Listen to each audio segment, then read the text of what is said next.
أما بعد بسم الله الرحمن الرحيم.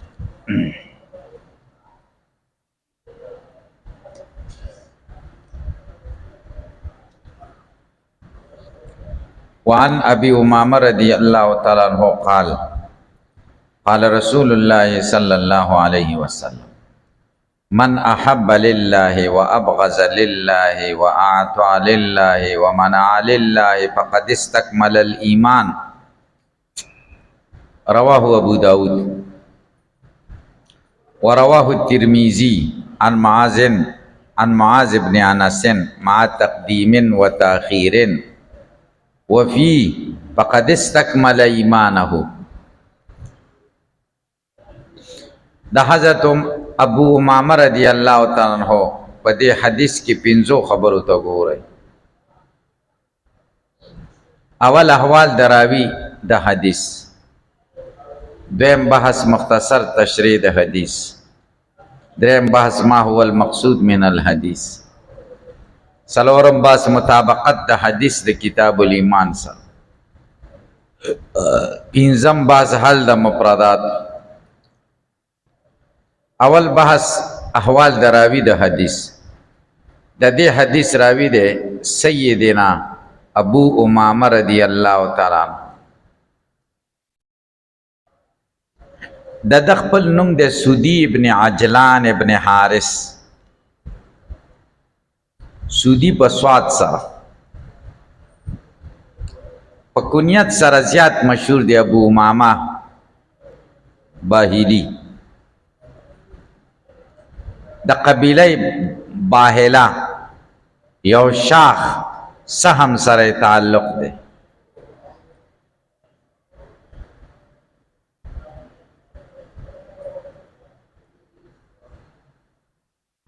مصر کې اوسېده، بیا حمص ته لاړه.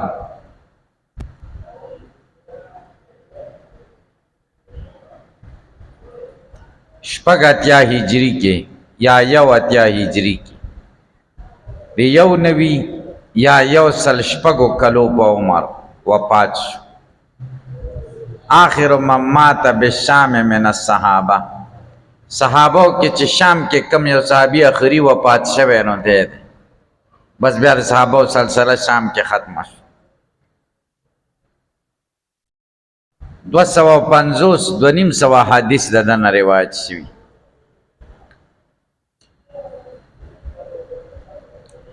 رسول الله صلی الله علیه وسلم د سره د محبت اظهار په دې الفاظو کړي: انت مني وانا منک، ته زمانه یو زتانه یم. دا کلمه د علو شان د پاره کافی ده.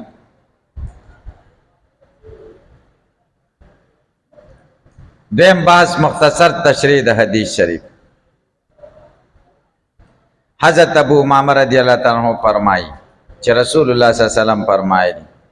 څوک چې محبت کوي دا چا سره د الله د پاره، څوک چې بغض کوي چا سره د الله د پاره، څوک چې ورکړه کوي چاته د سشي د الله د پاره، څوک چې منع کوي د چانه سشي د الله د پاره، فقد استکمل الایمان، په تحقیق سره د ایمان ښه کامل شي. هر سړی غواړي چې زما ایمان دې کامل شي. دا څلور خبرې ځان کې پیدا کړي نو ایمان به دې کامل شي. چا سره چې محبت کې د الله د پاره، چا سره چې بغض کې د الله د پاره، چا ته چې ورکړه کې د الله د پاره، چا نه چې منع کې د الله. د دې حدیث روایت ابو داود کړي او ترمذی د معاذ ابن انس نه سره د تقدیم او تاخير دی پکې. په پیو د ترمذی پر روایت کې فقد استکمل ایمانه ده. د فقد استکمل الایمان په ځای څه ده؟ د ایمان مضبوط شو، کامل شو. دریم باز مقصد د حدیث. حدیث کې مقصود بیان د مکملات ایمانیه او د چین ایمان څه سره کامل کیږي، او ترغیب د خصائل د ایمان ته، او رد د په مرجئه او چاغوي و عمل بے پیدې ده. بے پیدې څنګه ده؟ د اعمال د ایمان کې کمال پیدا کوي. سلورم بحث مطابقت د حدیث د کتاب الایمان سره. حدیث کې مکملات ته ایمان بیانای او وضع د کتاب الایمان د همدې د پاره شوی دا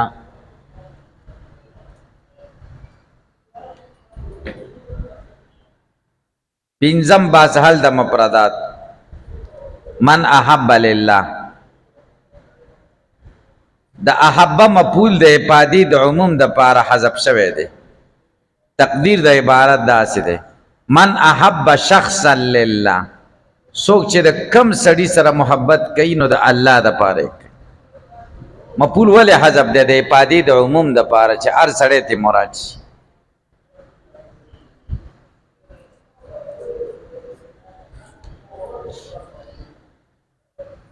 الکا محبت کوي د شخص سره باره کوي یا محبت د جمال د وجه نه کیږي چې دا خیسته دی یا محبت د مال د پاره کیږي چې دې سړی سره څه دی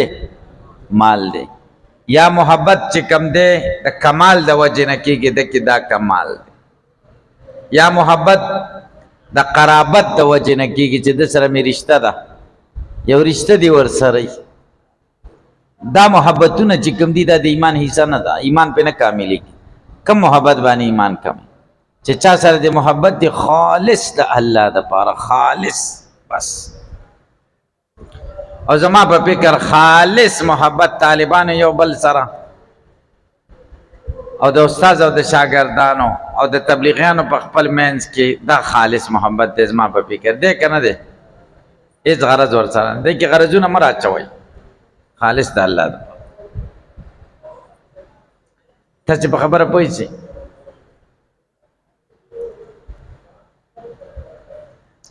نو دا به ایمان دې سره کاملی دیم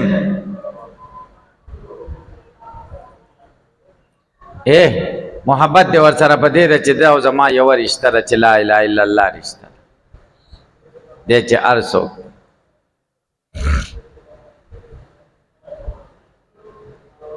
تاسو په خبره پوه شئ کې مسلمان سره په محبت کې څه د وجه خالص د الله د پاره لله یا دا پښتنو چغې چې وای دا مې ډېرې بدې شي د مظلوم د پاره چغه خیر دی قومي دغه خانه د اسلام کې خو چې کوم دی یو رشتہ ده زمونږه یو ده کنه ده لا اله الا الله رشتہ الکه کوم ځای کې چې مسلمان وینو هغه بستا چي رور بل حدیث کی چیز المؤمنون كلهم كرجل واحد ان اشتكى عينه اشتكى كل وان اشتكى راسه مؤمنان ټول د سیدل کې یو بدن چې یو بدن کې سترګه خوږيږي نو ټول بدن ور سره خوږيږي او چې سر خوږيږي همدارنګه چې مؤمن باندې ارزه کې تکلیف تب په خپای چې خپه نه نو ایمان دې کمزور دی الله که تاسو په خبره پوه شئ کې په پوه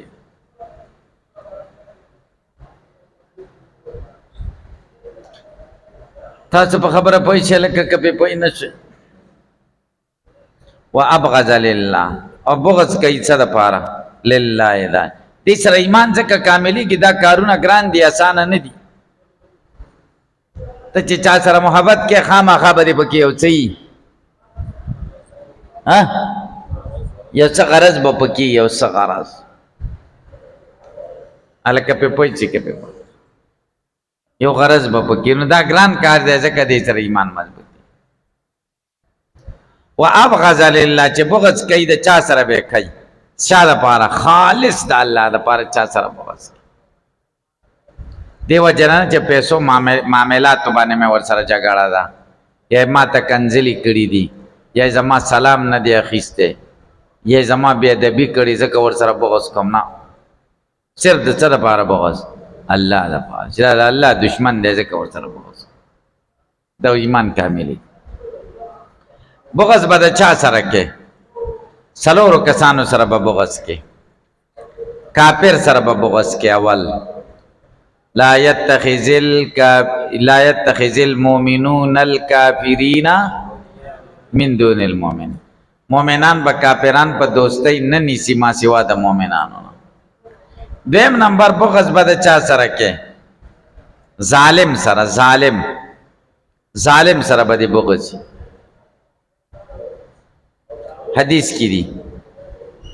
حدیث کی دی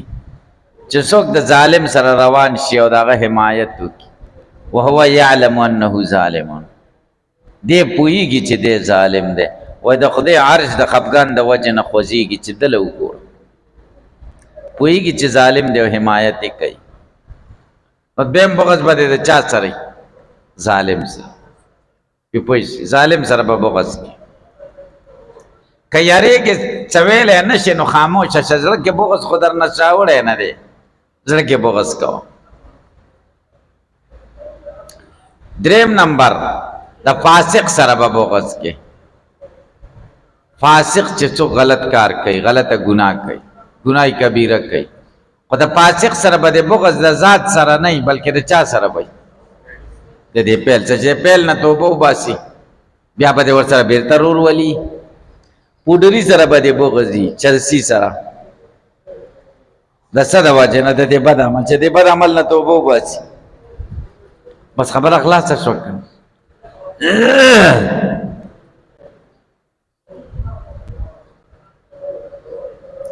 څلورم نمبر بدعتي سره به د بغض بدعتي بدعات کوي مبتدی دین کې نوې خبرې جوړي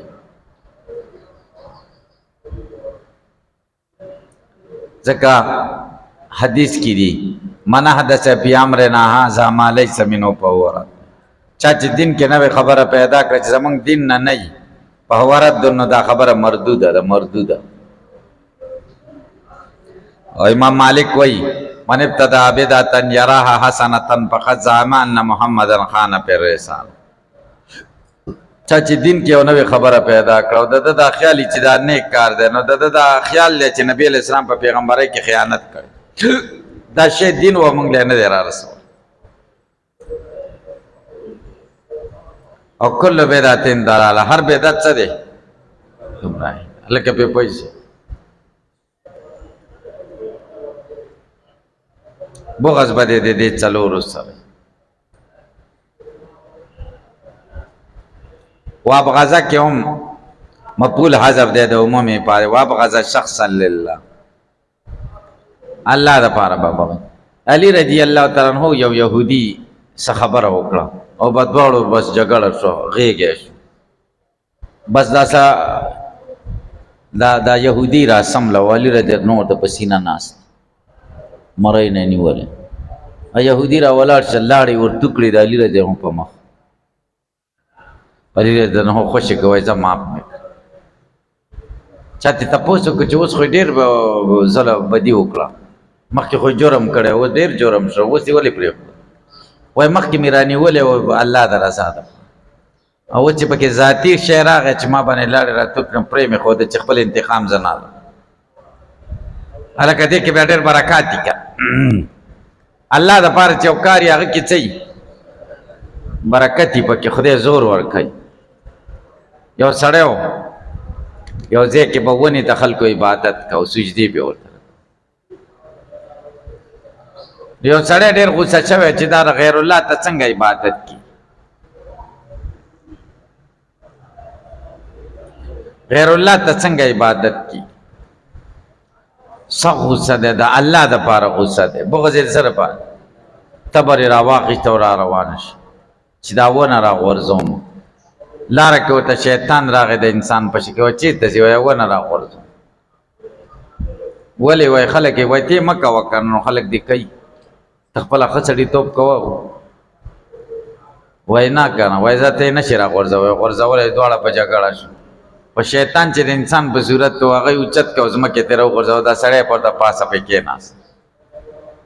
نو شیطان ورته وایي ته ما پرېږده زه تا ته به فایدې خبره وکړم وایي څه خبره ده وایي ونه پرېږده ته عبادت مه کوه نو ته خو په دې نه یې مکلف دا خو د هغوی په قبر کې خو ته نه سملې وایي څه وکړم وایي مې ورانوه او ته چې هر سهار دغه نه راپاڅېږې سهار بالښ لاندې به دې 5 روپۍ پرتي 5 روپۍ برته زه بالښ لاندې اچوم بس سړی خوشحاله چې کار وشه نو پیسې پیدا شوې نو بس خبره خلاصه وایي زه صحیح ده ایستر را روان شي چې سهار راپاڅېده بالښ یې اوچت که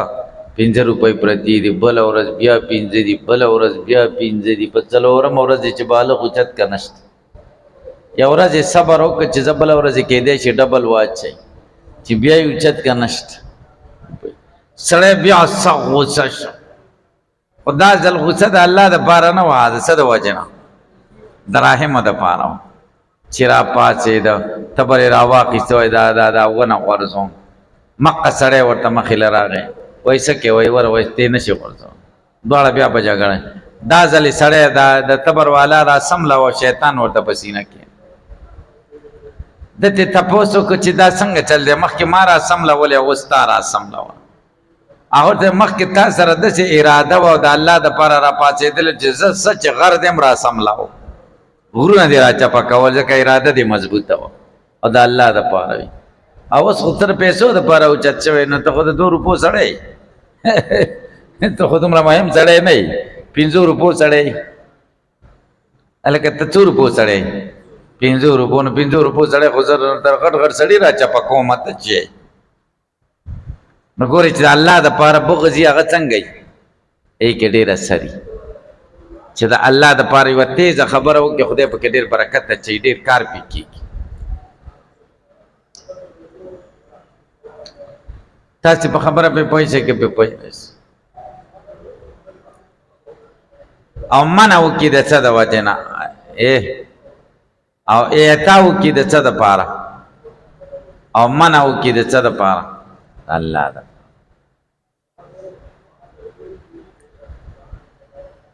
چاته چې څه ورکوي نو د الله دپاره ورکوي، چې الله رانه راضي شي. دا د الله بنده دی، د الله بنده دی. الله یې معاف کوي چې زما بنده له دې څه ورکړه.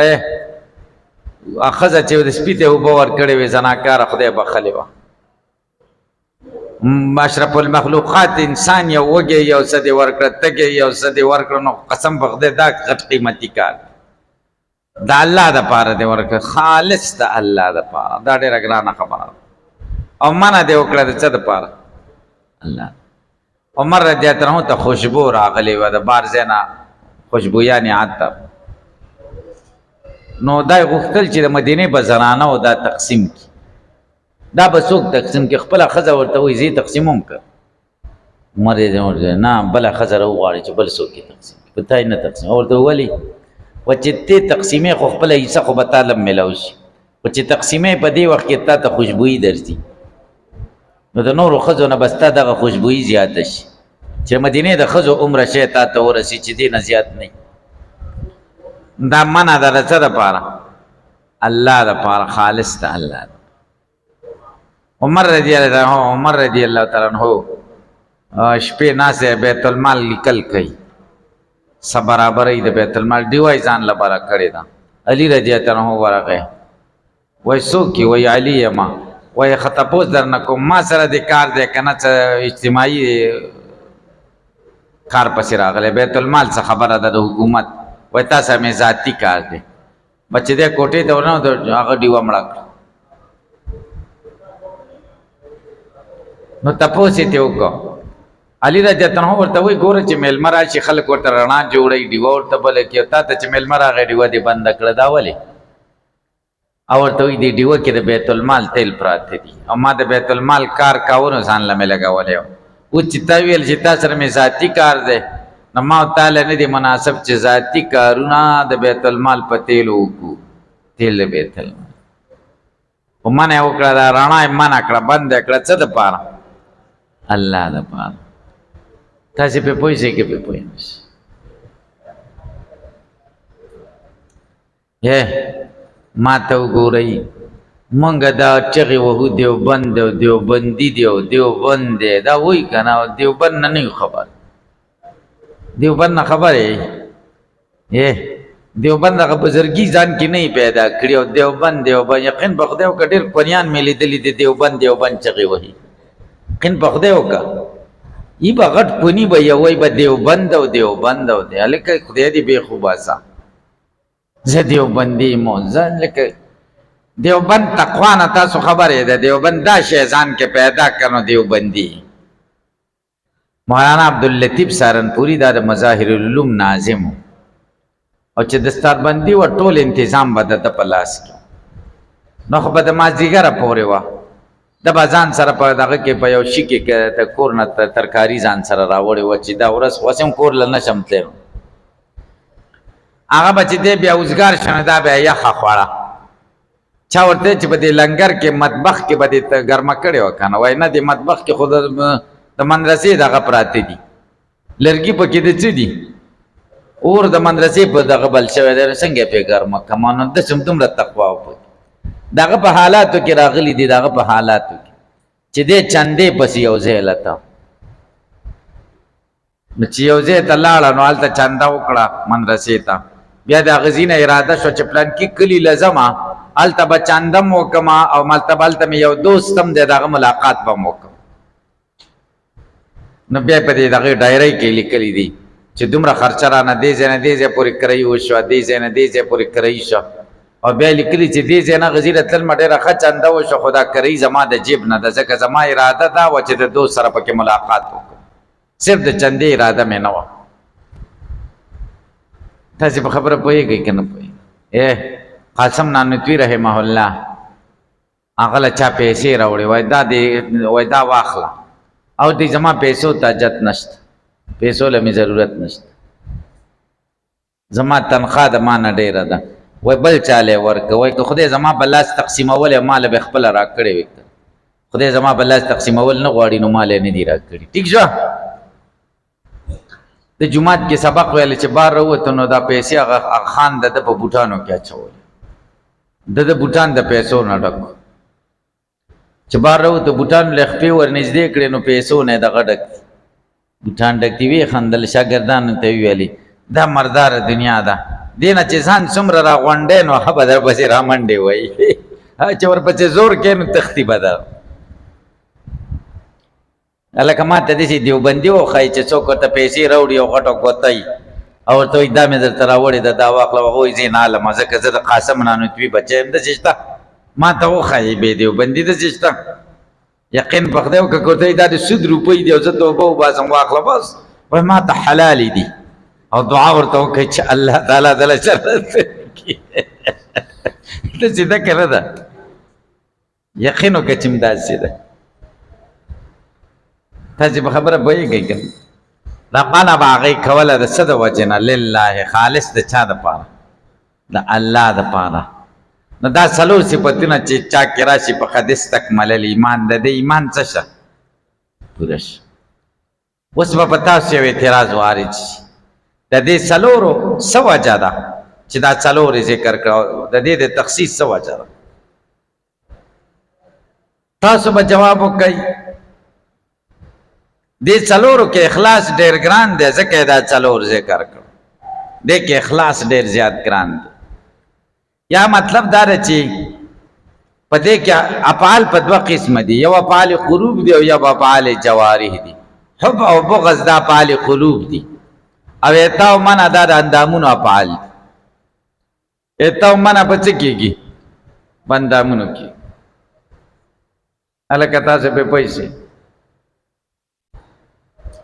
نو دا ذکر کړ چې یعنې په د قلوبو په اعمالو کې د زړه چې کوم عملونه دي هغې کې هم اخلاص او د اندامونو چې کوم عملونه یې هغه هم د الله دپاره وي لله د الله دپاره وي نو عموم پکې راغی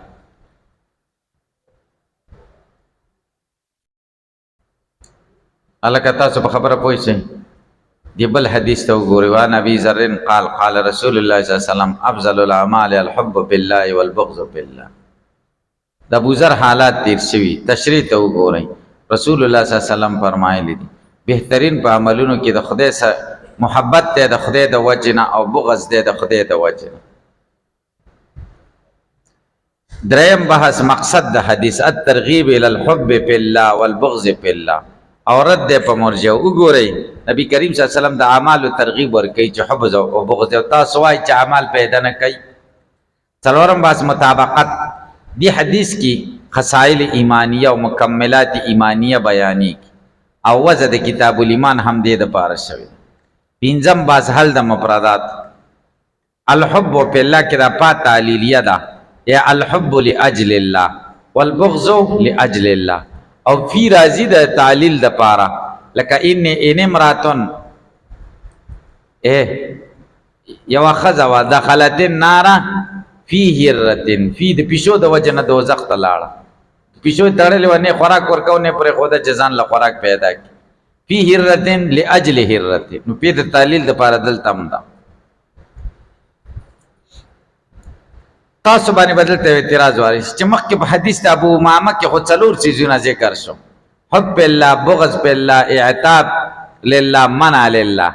او دې کې دوه ذکر شو چې افضل الاعمال څه دي حب الله او بغض بالله دا ولي تاسو به جواب وکړئ حب منشأ ده او دا اعتاد حب نه پیدا کیږي اعتاد څنګه پیدا کیږي چا سره محبت خو صبرم کیږي او منع د څنګه پیدا کیږي بغض نه نو حب او بغض مناشی شو منشی شو او دا اعتا او منع دای انتزاعین دي دای اثرونه دي اثر نو مخکې حدیث کې منشی ذکر وی سره د اثر نه او دې حدیث کې څه چلو شو منشا ذکر شو اثر پرې خو د چې د اثر به ښکار کیږي بیا بسو کې اعتراض کې چې د ایمان نه بعد مونږ افضل الاعمال ده او دلته وی چې حب الله او بغض بالله دا افضل الاعمال دي الکه تاسو پوه نه شئ نبی سامنے ته وی افضل الاعمال چې دی حب الله او افضل الاعمال خو د ایمان نه وروسته مونږ دی جواب دا چې دلته ورسره یو قید شته چې افضل الاعمال القلبیه حب الله او بغض بالله دی او مونږ خو اعمال قلبیه ونه نه دی خو د جوارح عمل دی دی بل حدیث ته وګورئ وعن ابي هريره رضي الله عنه قال قال رسول الله صلى الله عليه وسلم المسلم من سلم المسلمون من لسانه والمؤمن من امنه الناس على دمائهم واموالهم حضرت ابو هريره حالات تیر شوی تشریح ته وګورئ رسول الله صلی الله علیه وسلم فرمایلی دي مسلمان هغه دی چې نور مسلمانان بچی د شبې د زړه نه او د لاس د زړه او کامل مؤمن هغه دی امانه الناس چې خلق د دنه په امن کې اعلی دمایم په وینو د دی او په مالونو د دی رواه الترمذی والنسائی وزاد البهقی بشعب الايمان بروایت فضاله والمجاهد مجاهد څوک دی من جاهد نفسه چې ځان سره jihad وکي په طاعت الله د خدای په طاعت نه په سره jihad او مهاجر څوک دی من هجر الخطايا والذنوب چې خطاګان او ګناهونه پرېږدي چې څه پرېږدي خطایا او ګناهونه پرېږدي دریم بحث ته وګورئ ما هو المقصود دی حدیث شریف کې نبی علیہ السلام د مؤمن او مسلمان تعریف او تشریح کوي او ترغیب ورکوي چې ماخذ الاشتقاق ځان کې پیدا کړي مسلمان د سلامتیا مؤمن د امن ځان کې پیدا کړي او مجاهد او مهاجر ته تنبیه ده چې جهاد او هجرت خپل کار دی خو جهاد مع النفس چرته پرې نه کېږي او مهاجر ته وایي هجرت خو ښه کار دی او هجران ذنوب ګوره پرې نه دی اصل هجرت دی څلورم بحث مناسبت ترک ایزا د خصائل ایمانیه او نه دا وزه د کتاب الایمان هم دی د پاره شوی پنځم بحث تشریح د دې حدیث تشریح مخکې تیر شوی دا حدیث مخکې تیر شوی دی بل ته وګورئ وانا انس رضی الله تعالی عنہ قال قل ما خطبنا رسول الله صلی الله علیه وسلم الا قال لا ایمان لمن لا امانة له ولا دین لمن لا عهد له رواه البیهقی فی شعب الايمان حضرت انس رضی الله عنه فرمای چې ډېر لږ به داسې وه چې موږ ته به نبی علیه السلام خطبه کوله مګر دا به یې پکې ویلې ایمان نشته هغه چا دپاره چې چاته امانت نه وي امانتداري چې چا کې نه وي هغه کې ایمان نشته ولا دین دین نشته لمن د هغه چا لا عهد له چې هغه کې د وفا بلا حد نه وي د عهد پاسداري پکې نه وي دریم بحث مقصد د حدیث د ایمان د دوو خصلتونو طرف ته ترغیب او د هغې اهمیت امانتداري او وفا بلا حد او رد دی په مرجو چې اعمال بیکاره ګڼي شارع د اعمالو اهمیت بیان کړی چې کامل ایمان بغیر د دینه کېدی نشي تاسو وایي اعمال پیدا نه کوي څلورم بحث مطابقت د حدیث د کتاب الایمان سره واضح دی ځکه د دین او د ایمان مکملات پکې بیانې. پنځم باز حل د مفردات. قلما خطبنا، قلما کې دا ما مصدریه ده. قلما خطبنا، قل خطبه خطبنا. او دام جایز ده چې د قلما کې د دا ما کاپش او دا په نفي کې استعمالي. او دلیل دا چې روسته ته استثناء لکه دلته ته روسته استثناء ده. قلما خطب رسول الله صلی الله علیه وسلم الا قال. مونږ ته نبی اسلام خطبه نه بیانوله مگر دا به پکې ویلي. نو قلما کې چې دا ما کاپش نو د نفي په معنا شو کنه، الا دلیل ده.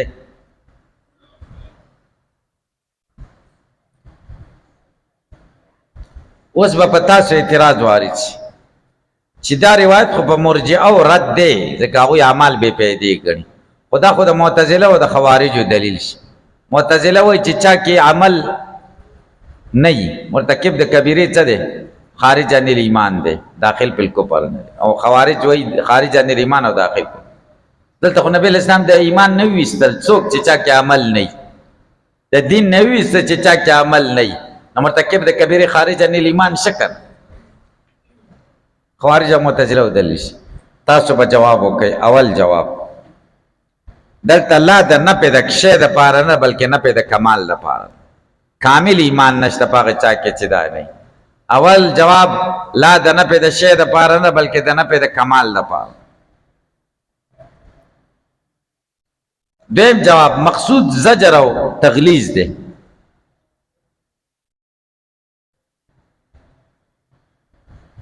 زجر دا ایمان پکې څنګه تا کې ایمان دی چې دا کارونه کې. دریم جواب یا مطلب دا چې دا کارونه د مؤمن سره او د ایمان سره مناسب نه دي.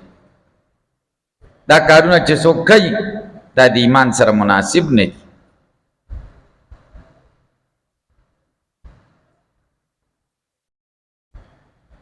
د دې حدیث روایت